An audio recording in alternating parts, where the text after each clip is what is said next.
안녕하세요. 까칠한 담임쌤입니다. 2022학년도 정시지원 가이드라인 8번째 시간입니다. 지난 시간에 이어서 가채점 분석 그리고 그에 따른 결론 2번째 해석 시간이 될 겁니다. 유튜브나 인터넷상에서 가채점을 보여주고 어렵다는 내용은 정말로 많이 언급되고 있습니다. 그런데 그 가채점 데이터를 도대체 어떻게 활용해야 되는지 설명해주는 동영상이나 내용들은 거의 찾아볼 수 없었습니다. 참 답답할 노릇이었습니다. 그래서 까담이 지난번에 예고드렸던 것처럼 그 방법이 어떻게 되는지 보여드리고자 이 동영상을 찍게 되었습니다. 결론부터 말씀드리고 좀 미리 경고드리지만 매우 어렵습니다. 다시 한번 부탁드리는데 여러 번 반복해서 봐주시고 이해가 안 되시면 그 밑에 질문 달아주시면 제가 가능하면 신속히 답변을 달아드리도록 하겠습니다. 아울러 내용이 너무 어려운 경우에 제가 외우자 라고 말씀드릴 때가 있을 겁니다. 이건 여러분들을 무시하는 게 아니니까 오해하지 마셨으면 좋겠고, 이론상 설명은 가능하긴 합니다만 너무나 내용이 복잡해져서 외우자 그러면 외우셨으면 좋겠습니다. 아울러 이번 시간 그리고 다음 시간 그리고 제가 시간 조정을 아직 재보질 못했는데 만약에 내용이 너무 길어지면 동영상 하나 정도 더 추가될 수 있긴 하겠지만 어쨌든 그 동영상을 통해서 여러분들이 어떻게 계산해 주는지 방법을 보여드리도록 하겠습니다. 그런데 지금 한 가지 안타까운 게 제가 가채점 데이터와 추정 인원을 가지고 설명을 드리고 있죠. 그래서 지금은 보통 컨설턴트나 아니면 온라인 입시 업체에서는 이렇게 계산한다는 방법을 보여드리는 건데 이걸 여러분이 알아두시면 정말로 유익합니다. 대충 몇 등급 100분이 몇 퍼센트가 합격 가능성이 있습니다. 이렇게 얘기를 들어서 불안에 떨어서 지원을 하는 것보다 왜 컨설턴트 또는 담임 선생님이 이렇게 얘기하셨는지 이해가 되시고 모험을 안전지원을 하신다면 훨씬 더 실익 있는 결과를 얻을 거라 생각합니다. 자, 그러니 저와 또 같이 열심히 공부해 주시길 부탁드리겠습니다. 자, 내용부터 설명드리기 전에 제가 여러분한테 이걸 한 번에 이해시키려면 어떻게 얘기를 드려야 될까 고민을 많이 했었습니다. 그래서 제가 여기 뭐 좀 유치하긴 합니다만 화투의 예를 들었습니다. 사실 까담은 술이나 담배 그리고 잡기라고 그러죠. 카드나 화투 같은 걸 못합니다. 이게 머리가 나빠서 그런 것 같긴 한데 특별히 재미도 못 느끼겠고 뭐 술 맛도 잘 모르겠고 담배 맛도 잘 모르겠습니다. 그런데 제가 타짜라는 영화를 되게 재밌게 봐서 그런지 몰라도 어떻게 보면 정식 컨설팅하는 게 화투와 비슷하다고 생각하시면 됩니다. 즉 나의 패, 당연히 내 수능 점수가 되겠죠. 내 패가 어떤 게 좋은 거냐 나쁜 거냐 그거를 전략적으로 분석해서 한 판의 흐름을 정할 겁니다. 똑같습니다. 국수형 탐탐에서 내가 장점인 과목이 무엇이고 표점을 세게 받은 과목이 무엇이고 또 어떤 과목에선 표점이 안 나오고 100분위가 낮은 거 이런 걸 분석하는 게 내패 분석일 겁니다. 그리고 뭐 저는 잘 모르긴 합니다. 어쨌든 바닥에 여러 가지 화투들이 깔려 있잖아요. 바닥에 깔린 패가 뭐냐면 제가 앞으로 이번 시간에 보여드릴 과목별 등급 컷이라고 보시면 됩니다. 즉 그 과목별 등급 컷을 가지고 바닥에 깔린 패와 그리고 다른 사람이 들고 있는 패를 우리가 유추를 해보는 겁니다. 나중에 평가와 누적 데이터, 정확한 공식 데이터가 발표가 나면 탕국 과목별로 몇 명이 응시했는지 나올 겁니다. 그리고 술이 가도 술이 나도 등급별 또 표준 점수별 몇 명이 나왔는지 정확히 데이터가 나오게 될 거예요. 제가 그건 좀 이따 보여드리긴 할 텐데 그런 걸 보고 나서 자연계 학생이라면 예를 들어서 생명하고 지학을 많이 선택을 했는데 인원수가 몇 명이니까 그 사람들 표점이 몇 점대가 많으니까 확률적으로 이렇게 될 가능성이 클 거고 사탐이라면 사문, 생윤 그 다음에 그런 것들을 많이 선택을 할 거니까 그 응시 인원수를 세고 내 경쟁자들 중에 한 명은 반드시 이 과목을 선택을 했을 거니까 이 데이터를 보고서 해석을 하면 되겠구나 라고 생각을 하시면 됩니다. 제가 여러분에게 이번 시간 단순히 가채점 점수를 보여드리기 위한 게 절대 아니니까 이거를 머릿속에 방향성을 잡고 생각을 해주시면 됩니다. 참고로 하나 더 조언을 드리면 평가원 공식 데이터도 되게 좋긴 한데 그 평가원 공식 데이터가 발표가 나게 되면 각 입시 업체들이 그 데이터를 활용해서 이제 정교한 데이터를 가공해서 발표를 할 겁니다. 예를 들어서 내가 뭐 성균관대 공학계열을 지원을 했다. 그렇다면 성균관대 공학을 지원할 학생들의 예를 들어서 내 수학이 2등급이라고 쳐볼게요. 2등급이라면 그 점수 때 또 지원한 학생들의 국어, 탐구, 예상 점수 같은 것도 제공을 해줍니다. 그런 것도 같이 활용을 하시면 노련하게 지원하실 수 있을 겁니다. 기억해 주시면 좋을 것 같고, 자, 또 강조드리자면 데이터는 여기에 있습니다. 활용해 주시면 좋을 것 같아요. 자, 그러면 제가 미리 보여드려야 될 것 같습니다. 뭐냐면 나중에 다음 시간에 이제 인원 계산을 할 때 활용해야 되니까 이걸 활용하는 법과 다운로드하는 것도 알려드릴 겁니다. 자, 그래서 이게 평가 2021학년도 데이터입니다. 그래서 영역, 과목별, 표준점수, 돈수, 분포라고 해서 지금처럼 국어, 수학, 작년까지 가나형이 있었죠. 그래서 이거를 제가 여러분에게 보여드리는 겁니다. 이것도 여러분 다운로드 받으시면 얼마든지 보실 수 있을 겁니다.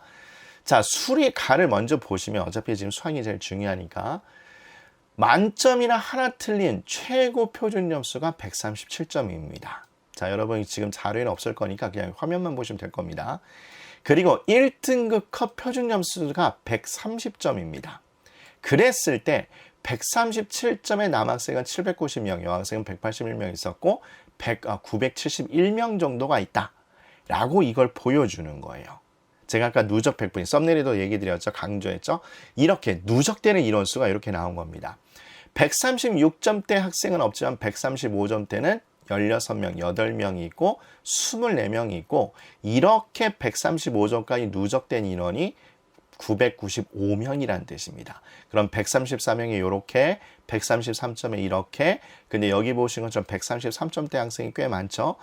제가 추정하건대 96점대가 아마 이 정도 인원수가 있다는 얘기일 겁니다. 즉 위에 있는 이 학생들만큼이나 이렇게 된다는 얘기예요. 그리고 또 132점이 거의 없다가 131점이 조금 있고 그리고 130점 등급 컷 때 또 3,000명이나 됐습니다. 그래서 130점 표준 점수 때까지 누적 인원은 7,066명이라고 우리가 친절하게 정보를 얻을 수 있는 거예요. 이 데이터를 활용하는 겁니다. 자, 그런데 여기서 눈여겨볼 게 있습니다. 뭐냐면 제가 아까 말씀드렸다시피 이 130점대가 1등급 컷이라고 했었잖아요. 그러면 최고점하고 130점 사이에 몇 칸이 분포되어 있는지 보는 겁니다. 7칸이 분포되어 있는 거 보셨을 거예요. 그리고 인원도 이렇게 할당이 되어 있을 겁니다. 자, 요걸 좀 잘 봐주셔야 되는데 이건 다음 시간에 우리 활용할 거니까 지금은 좀 이렇게 집중만 하고 듣겠습니다. 이상적으로는 등급 간 인원이 골고루 분포되면 좋긴 한데 여러분 지금 보시는 것처럼 골고루 분포되어 있지는 않죠, 여러분들. 즉 여기에 꽤 많이 몰려 있고 여기에 몰려 있습니다. 평가원은 이거를 싫어하는 거예요. 다시 한번 강조드립니다. 이거를 싫어하는 겁니다. 즉 표준점수 당 이렇게 분포된 인원이 많으면 이걸 싫어하기 때문에 이 구간을 늘려서 이 인원을 퍼뜨리는 게 이번 시험의 목적인 겁니다. 사실 이런 걸 알고 있으셔야지 여러분이 제대로 지원하실 수 있으실 거예요. 자, 그럼 다시 한번 작년 시험 수리 가형에서 1등급 컷의 표준점수 구간은 7칸이 있었고 인원은 이렇게 분포가 돼 있다. 만점 또는 하나 틀린 학생들이 97점이나 뭐 그런 거겠죠. 900명 넘게 있었고 그 다음에 133점대가 2,000명 가까이 있었고 130점대 학생들이 3,000명 넘게 있었다. 그리고 보시는 것처럼 당연히 여기에 인원이 더 많이 분포되어 있다. 이거 우리 다음 시에도 강조를 드리긴 하겠습니다만 이걸 보시고 기억을 해주시면 좋을 것 같습니다. 자, 그러면 우리가 작년 데이터하고 올해 가채점 데이터를 비교 분석해 보도록 하겠습니다. 자, 제가 여러분한테 제공한 프린트 9페이지에 있습니다. 9페이지를 좀 보시면 되는데 제가 연도별로 다 보여드리려고 하다가 뭐 어쨌든 작년 거와도 비교해도 충분할 것 같아서 이렇게 해놨습니다. 자, 근데 이거 하시기 전에 우리 좀 한 가지 기억을 해놓도록 하겠습니다. 자, 지금 보시는 것처럼 작년까지만 해도 1등급 컷이 보통은 130점 초반에 형성이 되어 있습니다. 이게 그냥 평범한 수준이라고 보시면 돼요. 다시 한번 표준 점수 1등급 컷이 130점 초반에 구성이 되어 있습니다. 그래서 최고점 우리 아까 봤었죠. 그래서 137점이었고 1등급 컷은 130점이었고 2등급 컷은 123점입니다. 자, 요겁니다. 그래서 이걸 먼저 외우시는 게 좋을 것 같아요. 다시 한번 국수형은 130점대 초반이 1등급 컷인 경우 난이도는 어느 정도 평이하게 나온 거고, 그 얘기는 반대로 얘기하면 1등급 컷이 135점이 넘었다. 그러면 시험이 어려운 거라고 보시면 됩니다. 참고로 4년 전에 국어가 되게 어려웠을 때가 있었죠. 그때 만점자 표점이 150점이었습니다.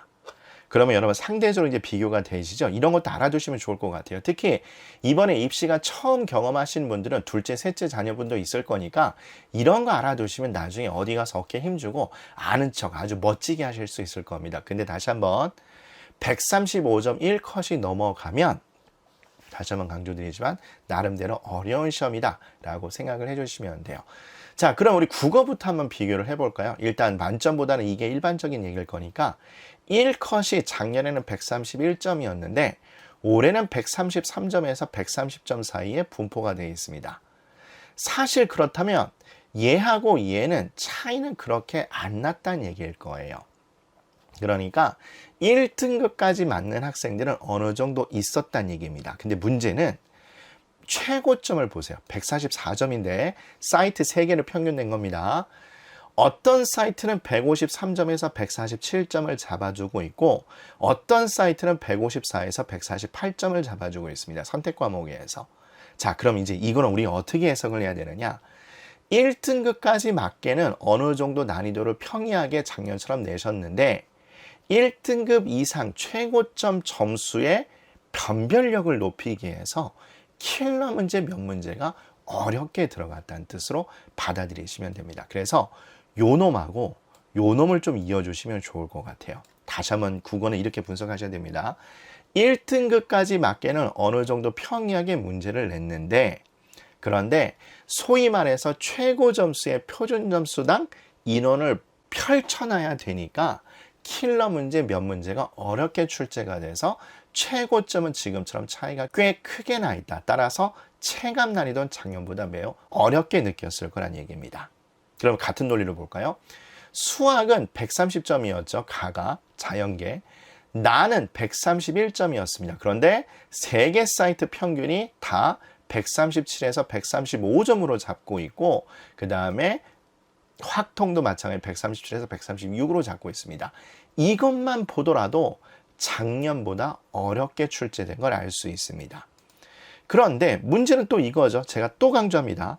최고 수준의 학생들을 인원을 펼쳐놔야 되기 때문에 최고점 표점을 보면 차이가 어마막지하게 많이 납니다.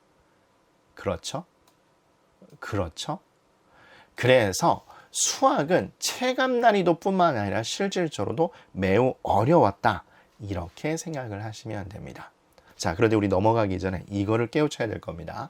자, 여러분들 제 유인물에다가 어머님들도 학생들도 펜 들고 똑같이 필기를 하도록 할게요. 자, 뭘 필기하도록 하느냐? 자, 보겠습니다. 일단 작년에 수리가는 지금 보는 것처럼 최고점하고 1등급 표준점수 컷 130점까지 구간이 7칸이 있습니다. 맞죠? 자, 그런데 이거 그냥 우리 평균을 내볼게요. 미적분만 일단 기준으로 보겠습니다. 나머지도 동일하게 하시면 됩니다. 그냥 중간을 딱 해서 150점이라 잡을게요. 여러분도 이렇게 쓰실까요? 그리고 얘도 그냥 중간을 잡아서 136이라고 잡을게요. 자, 그러면 얘는 구간이 14칸이나 15칸으로 잡힐 겁니다. 그죠? 벌써 여기서 차이가 크죠? 다시 한번. 얘는 지금 구간이 7칸인데 얘는 구간이 15칸입니다. 즉 얘는 물론 아까 136점 없는 건 우리가 확인했지만 131, 132, 133, 134, 137, 136 있다고 칠게요. 그 다음에 얘는 137, 138, 139 빈도대로 해서 150까지 이렇게 구간이 나눠져 있다는 걸 명심을 하시면 좋을 것 같아요. 아셨죠? 자, 그럼 우리 탐구를 한번 비교해 보도록 하겠습니다. 자, 작년까지만 해도 지금 보는 것처럼 최고점이 70점이 된 게 3개였습니다. 그죠? 탐구도 간단하게 말씀드리면 69점대, 68점대가 일반적으로 최고점인 경우가 많습니다. 그러면 난이도는 어느 정도 평이하게 나왔다는 얘기인 거고 결국은 여러분 뭐 이 말은 제일 많이 들으셨죠? 과탐도 결국 킬러 문제가 문제가 될 건데 킬러 문제 계산이 열나 복잡해서 나름대로 이렇게 점수가 형성돼 있었다 이렇게 생각하시면 될 겁니다. 그리고 지금 보처럼 65점대, 67점대가 1컷의 대부분인데 자, 한번 최고점을 비교해 보세요. 물리원 훨씬 올라갔죠? 그죠? 그 다음에 화원은 그나마 비슷했습니다. 자, 이게 상대방 패를 분석하는 겁니다. 왜냐? 결국 과탐에서는 화원, 생원, 지원을 제일 많이 지원을 했을 거기 때문에 화원을 잘 받는지 못 받는지를 따져줘야 돼요. 만약 내가 화원을 잘 봤어요. 그러면 다른 사람들하고 경쟁해서 불리하지 않겠구나. 근데 화원을 내가 못 봤어요. 근데 지금 보는 것처럼 작년하고 별 차이가 없죠. 난이도는 어느 정도 평이하다는 얘기겠죠. 그렇다면 내가 못 봤다면 상대방은 잘 볼 확률이 높겠구나. 이렇게 판단하시면 됩니다. 그 다음에 많이 지원하는 생원. 벌써 차이가 있죠. 1컷은 비슷하긴 합니다만 이것도 소위 말해서 킬러 문제 어렵다는 얘기일 겁니다. 지구과학도 차이가 있습니다. 그죠?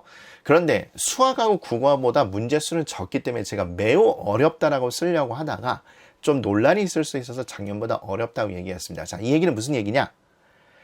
킬러 문제 한두 문제가 있긴 하지만 어쨌든 얘도 체감 난이도는 어렵게 느껴졌기 때문에 얘도 결국은 다른 아이들도 못 봤을 가능성이 있다. 그래서 내가 못 봤다고 할지라도 무조건 실망하지 말자. 이렇게 생각하시면 됩니다.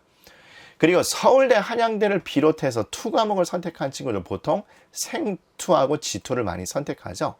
보시는 것처럼 지투는 아주 난리가 났습니다. 생명도 비슷하긴 합니다만 지투가 난리 났죠. 그리고 물리투도 난리가 났습니다. 꽤 많이 차이가 있습니다. 화투는 비교적 평이합니다.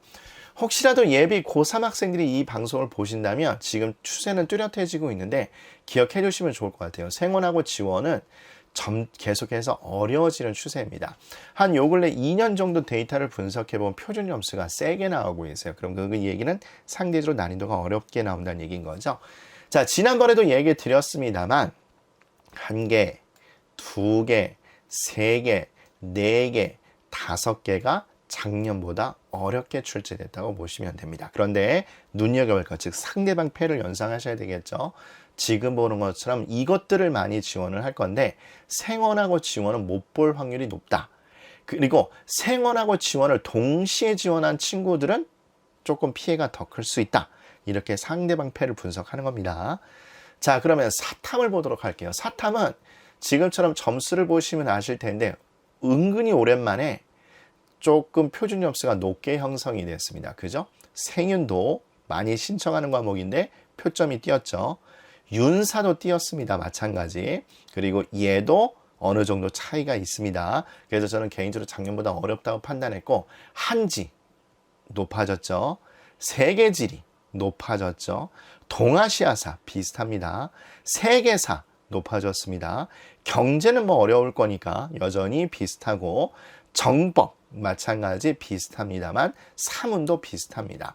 그래서 지금 보는 것처럼 1개, 2개, 3개, 4개, 5개, 9개에서 5개가 어렵게 출제됐는데 지금 보는 것처럼 많이 지원한 생윤, 윤사, 사문 중에서 요 놈이 어렵게 출제됐다. 그래서 대부분의 학생들이 이걸 하나를 걸치고 있기 때문에 만약 나는 이 둘 중에 하나만 하고 다른 걸 했는데 표점이 제대로 나왔다. 그럼 유리할 가능성이 높습니다. 왜냐? 생윤하고 윤리 사상을 동시에 윤사를 선택한 친구들은 점수가 떨어질 확률이 높겠죠. 이렇게 생각해 주시면 될 것 같긴 한데 근데 뭐 인문계 학생들은 더 잘할 겁니다. 그렇다 손 치더라도 사탐은 점수는 생각보다 의미는 중요도는 떨어진다. 잘 본 친구들이 많으니까 이렇게 생각하시면 될 것 같습니다. 자, 그런데 우리 다음 페이지 넘어가기 전에 우리 앞 페이지 다시 한번 보도록 할게요. 자, 제가 요거 기억해 달라 했습니다. 구간, 그죠? 자, 그러면 컨설턴트들이 다 이걸 하는 건 아닙니다. 왜냐하면 과가 너무 많잖아요. 이게 하는 게 아니라 대형 입시업체에서 이 계산을 하는 겁니다. 자, 그럼 제가 다시 한번 설명을 드릴게요. 사실 오늘 제일 중요한 내용이 이겁니다. 이번에 수학 미적분에 보면은 대성마이맥 진학사 이투스의 등급컷 표준 점수를 이렇게 잡았습니다. 그리고 요 놈이 작년 21학년도 평가한 공식 데이터입니다. 자, 제가 아까 말씀드렸죠.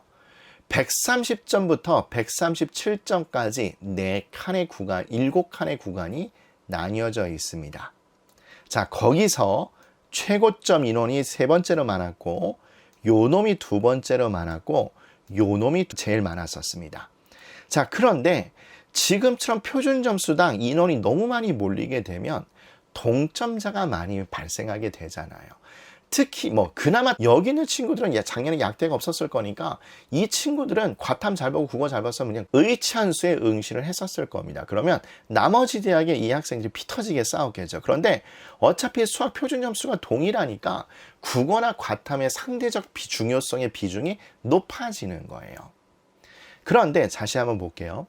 대성마이맥 최고점 표점, 진학사 표점 최고점, 모집 표점 이렇게 했는데 150으로 해봅시다. 평균 최고점이고 1컷을 136점으로 했을 때 지금 보는 것처럼 15칸으로 분배가 됩니다. 구간이 2배가 됐잖아요. 여기는 7칸인데 여기는 15칸이 됐다고요. 그러면 1등급의 숫자는 올해는 17,000명 정도 될 건데 이거 계산은 다음 시간에 할 겁니다. 지금은 받아들이시면 됩니다. 제가 계산한 거니까. 올해는 아이고 죄송하네요. 여기 또 오타가 있네요. 이거 점검한다고 했는데 어쨌든 이거 좀 2022학년입니다. 좀 조심해 주시기 바랍니다.